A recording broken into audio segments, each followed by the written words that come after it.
사랑하는 성도 여러분, 주님의 진심 어린 마음을 담아서 기도하러 이 자리에 나온, 그리고 유튜브로 또 기도의 자리에 참석하신 모든 성도님들의 가정과 삶에 하나님의 평안이 있기를 간구합니다. 상반기 대신방을 하면서 좀 마음이 무거웠던 기간이 있었습니다. 한 성도님께 자녀분이 있었는데요, 그 자녀분께서는 사업을 했습니다. 코로나 기간에도 신방을 했었기 때문에 자녀분과 또 사업터에 대한 기도 제목을 받았고 함께 기도를 했습니다. 비록 코로나 시기였음에도 불구하고 사업터는 버틸 수 있었습니다. 직원도 꽤 여러 두었는데요. 그런데 연초부터 사업의 상황이 계속해서 좋지 않더니 결국에 최근에 사업장을 부도 처리했다고 합니다. 그 아들을 생각하며 한동안은 밥도 먹지 못하고 잠도 제대로 주무시지 못하셨다고 합니다. 동종 업계에서 사업을 하셨던 동료 사장님도 비슷한 시기에 회사가 부도가 났다고 합니다. 너무나도 큰 시리에 빠져서 스스로 생명을 끊었다고 자식으로부터 그 이야기를 들었다고 합니다. 그 성도님께서 너무 아들이 걱정이 되어서 뜬 눈으로 밤을 여러 날 지새웠다고 합니다. 그 말을 듣는데 너무나도 마음이 아팠습니다. 그도 그럴 것이 비단 성도님과 그 성도님의 자녀뿐만 아니라 여기서 자영업 하시는 분들, 또 사업하시는 분들, 또 불경기 속에서 가정을 꾸려 나가시는 분들, 다들 어려운 상황에서 주님 한 분 의지하고 걸어가실 텐데 그 모습이 눈에 너무나도 그려져서 눈물이 핑 돌았고 한동안 좀 마음이 무거웠습니다. 사랑하는 성도 여러분, 제가 말씀을 드리지 않아도 나라의 여러 가지 경제적인 어려움으로 인해서 하나님의 은혜를 붙잡지 못하고 또 어려운 상황 속에서 마음의 평안을 참 잃어버리기가 쉽고 또 그러한 성도님들 계신 줄 압니다. 이러한 상황에서 어떻게 하면 우리가 주님이 주신 은혜와 평강을 빼앗기지 않을 수 있을까요? 그 은혜와 평강을 갖되 어떻게 하면 더욱더 풍성하게 누릴 수 있을까요? 사도 베드로는 그 해법을 하나님과 우리 주 예수 그리스도를 아는 것에 있다라고 이야기를 하고 있습니다. 오늘 주 예수 그리스도를 알므로 주님이 우리에게 주시기를 원하시는 은혜와 평강을 누리시는 시간 되시기를 간절히 축원드리겠습니다. 사도 베드로는 죽음을 앞두고 마지막에 편지를 썼습니다. 이 편지에서 사도 베드로는 자신을 예수 그리스도의 종 시몬 베드로라고 말합니다. 함께 1절 말씀을 읽도록 하겠습니다. 예수 그리스도의 종이며 사도인 시몬 베드로는 우리 하나님과 구주 예수 그리스도의 의를 힘입어 동일하게 보배로운 믿음을 우리와 함께 받은 자들에게 편지하노니. 시몬 베드로는 마지막 편지를 받는 이들에게 사도와 동일하게 동일한 믿음을 가진 이들이라고 이렇게 말을 합니다. 이 시몬 베드로라는 말에, 특별히 이 시몬 베드로라는 말에 주님께서 맡기신 양을 사랑하는 이 베드로의 마음이 꾹꾹 담겨져 있습니다. 요한복음 1장 42절에서는 시몬의 이름을 베드로라고 부르는 장면이 나옵니다. 함께 42절 말씀을 읽어보겠습니다. 데리고 예수께 오니 예수께서 보시고 이르시되 내가 요한의 아들 시몬이니 장차 게바라 하리라 하시니라. 게바는 번역하면 베드로라. 갈릴리 어부 시몬을 사람을 취하는 어부로 부르셔서 반석이 되게 하신 분이 바로 예수 그리스도이십니다. 사실 베드로가 반석과 같았습니까? 아니죠. 예수님을 죽기까지 따른다고 말했지만 예수님이 잡히셨을 때 도망갔습니다. 용기를 내어 예수님이 잡히신 뜰 안까지 갔지만 여종의 추궁에 예수님을 3번이나 모른다고 부인하고 맹세했습니다. 이처럼 반석 같지 않은 베드로를 예수님께서 교회의 반석과 같이 되게 하셨습니다. 그 예수 그리스도의 종으로서 베드로는 주님이 자신이 맡기신 양떼에게 편지를 지금 쓴 것입니다. 예수님께서 베드로에게 자신의 양을 어떻게 맡기셨는지 여러분들 기억하시나요? 3번이나 자신을 부인했던 베드로를 직접 찾아가십니다. 밤이 새도록 제자들이 그물질했지만 물고기 한 마리 잡지 못했던 그날 밤, 예수님께서 제자들을 위해 친히 조반을 차리시죠. 그리고 식사를 다 마친 후에 베드로와 대화를 나누셨습니다. 그리고 베드로를 향해서 시몬아 내가 나를 사랑하느냐 3번이나 연달아 물으십니다. 갈릴리 어부 시몬은 예수님을 배반했던 연약한 사람이었습니다. 그러나 주님께서 그를 베드로, 반석이라고 부르시며 나를 따르라고 명령하십니다. 그리고 주께서 끝까지 사랑하겠다고 말씀하신 그 주님의 약물인 교회를 목양할 것을 부탁합니다. 그렇기 때문에 이 1000마디 안에, 시몬 베드로라는 이 1000마디 안에 주님의 양떼를 향한 베드로의 심정이 배어 있습니다. 베드로는 거짓 교사들의 거짓 가르침으로 말미암아 주님께서 맡기신 양떼를 단 한 마리도 빼앗기고 싶지 않았습니다. 주님께서 맡기신 양떼를 끝까지 사랑하고 단 한 마리도 뺏기기를 원치 않았던 베드로의 심정을 여러분도 시몬 베드로라는 말을 통해서 좀 느끼셨으면 좋겠습니다. 지금 시몬 베드로는 죽음을 앞두고 있는 상황에서 편지를 쓰고 있습니다. 사실 양떼를 떠나보내야 하는 베드로의 마음 결코 편치 않았겠죠. 양떼들이 계속 눈에 밟혔을 것입니다. 자신이 떠난 상황에서 남겨진 양떼를 생각하며 걱정이 앞섰을 것입니다. 그렇기 때문에 더욱더 베드로는 거짓 교사와 거짓 가르침으로부터 성도를 지키기를 원했습니다. 그리고 그 간절한 마음을 담아 편지를 쓴 것이죠. 그렇다면 베드로가 떠나는 상황에서 남겨진 교회는 어떻게 지켜질 수 있을까요? 베드로는 먼저 교회가 어떤 능력을 받았는지 알기를 원했습니다. 함께 3절 말씀을 읽어보도록 하겠습니다.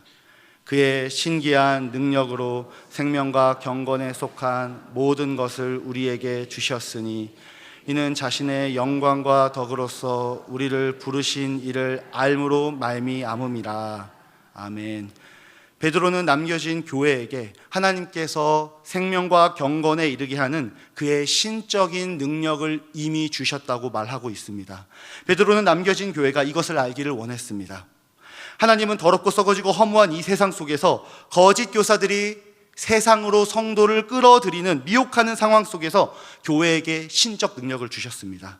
이 신적 능력으로 말미암아 성도는요, 더럽고 썩어지고 허무한 세상의 강력한 힘을 이길 능력을 갖추게 됩니다.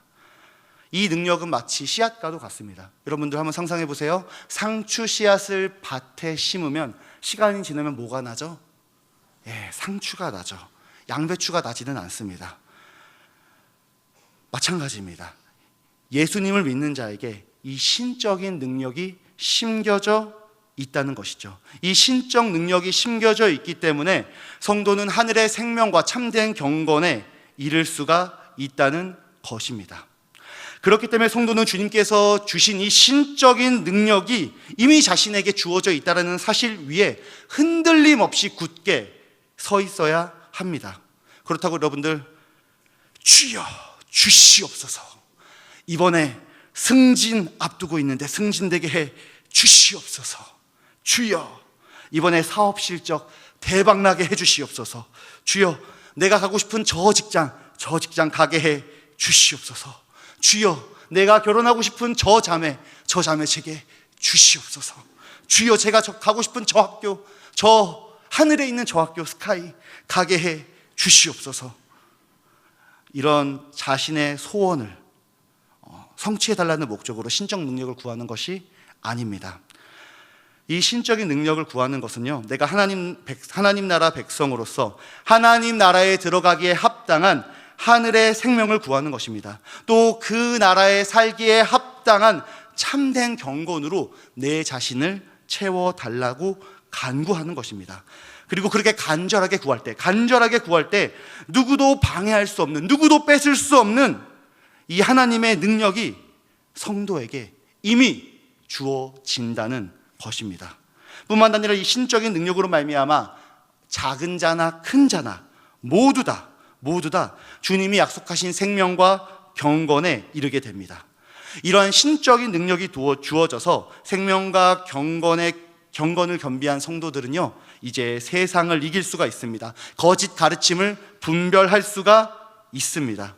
사랑하는 성도 여러분, 그렇다면 우리에게 주어져 있는 이 신적인 능력을 어떻게 풍성하게 할 수 있을까요? 그 해답이 3절에 나와 있습니다. 다시 한번 베드로후서 1장 3절 말씀을 함께 읽겠습니다. 그의 신기한 능력으로 생명과 경건에 속한 모든 것을 우리에게 주셨으니 이는 자기의 영광과 덕으로서 우리를 부르신 이를 알므로 말미암음이니라. 아멘. 우리에게 이미 주어져 있는 이 신적 능력이 풍성하게 작동하기 위해 필요한 것이 있습니다. 그것은 영광과 덕으로 부르신 이를 아는 것입니다. 그렇습니다. 문제는 진실로 아는 것에 달려 있습니다.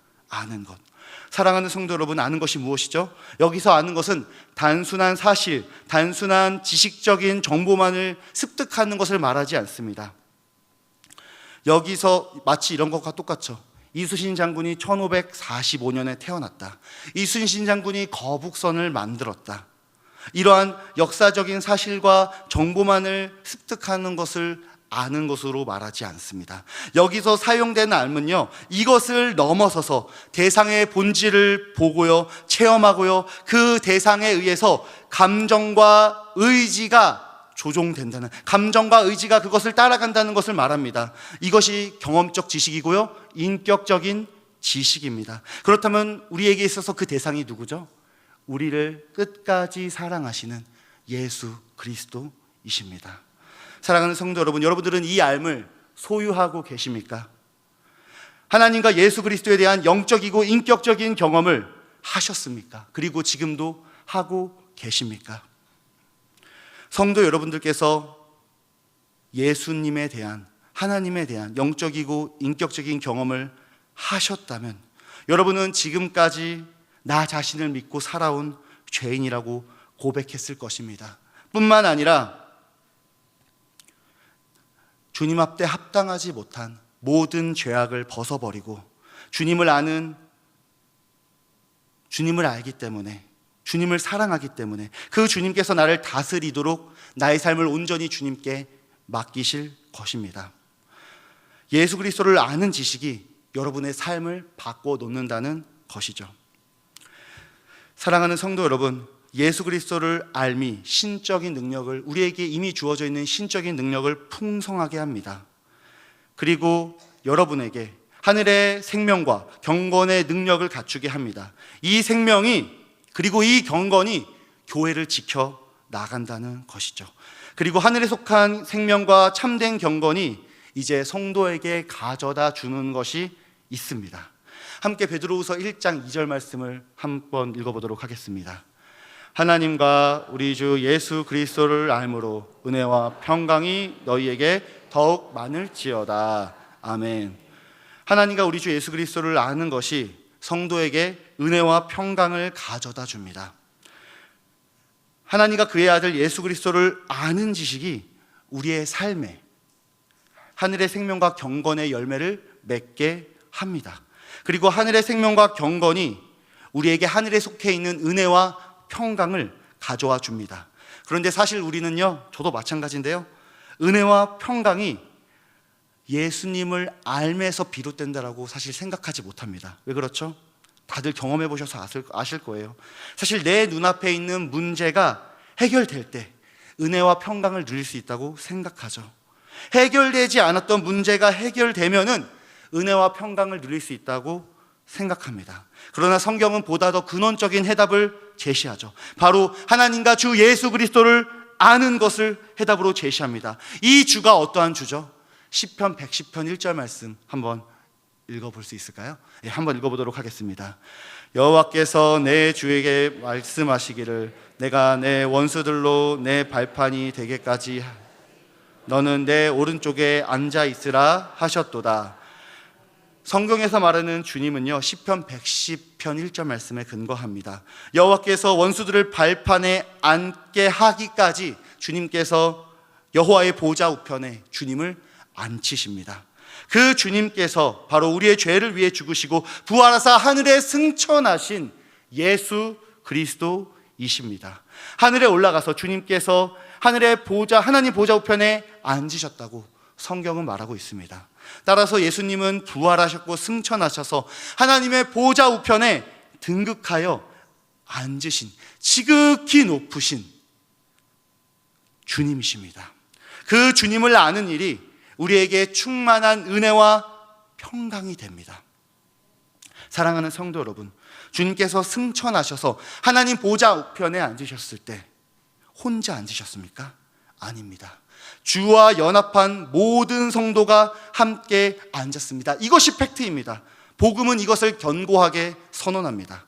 함께 에베소서 2장 4절에서 6절 말씀 화면에 나오는데 한번 읽어보도록 하겠습니다. 긍휼이 풍성하신 하나님이 우리를 사랑하신 그 사랑을 인하여 허물로 죽은 우리를 그리스도와 함께 살리셨고 너희는 은혜로 구원을 받은 것이라. 또 함께 일으키사 그리스도 예수 안에서 함께 하늘에 앉히시니. 아멘. 성경은 우리와 예수님과 함께 하늘에 앉을 것이라고 말합니까? 이미 하늘에 앉혀졌다고 말합니까? 그렇습니다. 이미 예수님과 함께 지금도 하나님 보좌 우편에 앉아 있다라고 성경은 선언합니다. 이것이 얼마나 큰 은혜입니까? 이것과 비교할 수 있는 은혜가 있습니까? 없죠. 그래서 성도들은요, 더 이상 올라갈 곳이 없는 존재예요. 지극히 큰 영광과 존귀를 이미 그리스도 예수님과 함께 얻었기 때문입니다. 이미 그리스도 예수님과 함께 하나님 보좌 우편에 함께 앉았기 때문입니다. 그래서 성도는 세상 가운데 치열한 경쟁 속에서, 어려움 속에서 어떻게 해서든 높아지려고 분투하지 않습니다. 싸우지 않습니다. 왜요? 이미 높아질 수 없을 만큼 영광스러운 그 자리를 얻었기 때문입니다. 그래서 대통령이 와도, 장관이 와도, 국회의원이 와도, 회사 사장이 와도, 대학 총장이 와도 그 무엇과 비교할 수 없는 최고의 높은 자리에 앉은 하나님 보좌 우편에 우리가 앉았기 때문에 이것들이 부럽지 않다는 것이죠. 그렇기 때문에 예수 그리스도를 아는 성도는 은혜와 평강을 누릴 수밖에 없습니다. 이미 예수님 안에서 얻어야 할 가장 영광스러운 것을 우리가 이미 얻었기 때문이죠. 이제 주 예수 그리스도를 아는 자는 더 이상 올라갈 곳이 없기 때문에, 올라갈 곳이 없으면 어떡하죠? 내려가야죠. 어떻게 해요? 누구처럼요? 예수님처럼요. 나를 위해 죽기까지 순종하신 예수님처럼 낮아지는 겁니다. 하나님의 뜻을 이루어드리기 위해 낮아지는 것입니다. 그리고 가장 낮게 내려온 성도가 예수님을 가장 깊이 아는 성도가 되겠죠. 그리고 이러한 삶이 가장 자유하고요, 이러한 삶이 가장 기쁘고요, 이러한 삶이 가장 은혜롭고, 이러한 삶이 가장 평강한 삶이라는 것이죠. 그러니 사랑하는 성도 여러분, 우리 주 예수 그리스도를 깊이 알기를 축원드립니다. 주 예수 그리스도를 아는 지식이 경제적으로나 문화적으로나 현실적으로 어려운 여러분의 삶을 지키실 것입니다. 이러한 것이 여러분을 사방으로 우겨싼다 할지라도 여러분 안에 있는 주 예수 그리스도 안에 있는 은혜와 평강을 결단코 뺏을 수 없을 것입니다. 베드로는 이러한 믿음이 있었기 때문에 이 세상을 떠나는 가운데서도 비록 걱정거리들이 많이 남아있지만, 성도들이 눈앞을 가리우지만 하늘에 속한 은혜와 평강 가운데 예수님을 따라 십자가에 거꾸로 못 박힐 수 있었던 것이죠. 이제 한 분을 소개하며 설교를 마무리하고자 합니다. 여러분들은 송명희 시인을 잘 알고 계실 것입니다. 송명희 시인은 태어날 때부터 의사의 실수로 뇌성마비 장애를 얻었습니다. 비록 몸은 자유하지 못했지만, 집안은 가난했지만, 여러 가지 억누르는 환경들이 그녀를 슬프게 했지만 17살의 나이에 그녀는 예수님을 만났습니다. 그리고 살아계신 하나님께서 초등학교도 가지 못한 그녀에게 시를 불러주셨습니다.